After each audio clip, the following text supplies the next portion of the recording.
teenagers started tuning into this music en masse because, I mean, really, would you listen to Pat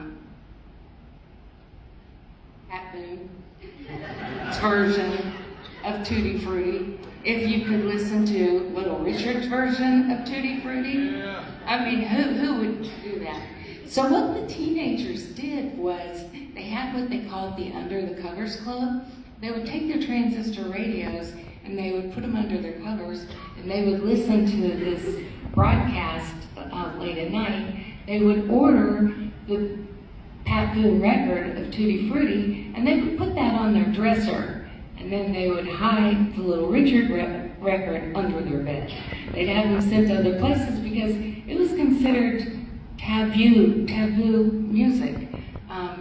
They had considered this music prior to this broadcast as too low class and dirty for the airwaves. So the teenagers tried to hide this music from their parents. What happened after this music hit the airwaves and you could listen to it covertly on your transistor radio was all of a sudden white students started really identifying with the music and with the messages that were hidden in the music. And something really significant happened here. And when I say here, I mean right here. Not this TSU campus, but at the original TSU campus. What happened was the Student Council of TSU in 1956 had a concert schedule, and it included Little Richard, that's Domino, all the top R&B artists at the time. And keeping in mind, Nashville is still segregated then, but the Tennessee State University Student Council sent an invitation to all the white college campuses in town.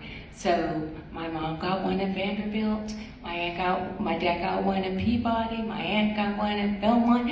Everybody in those universities were invited to come to the TSU campus and hear Little Richard. And they came, and it was a peaceful, enjoyable evening that if you talk to anybody who was at that concert, including my aunt and uncle, they will tell you it was one of the best nights of their life. For these white college students to come in from Vanderbilt and MTSU and Belmont and see Little Richard and Fats Domino at TSU, I believe that that marked a turning point in this city.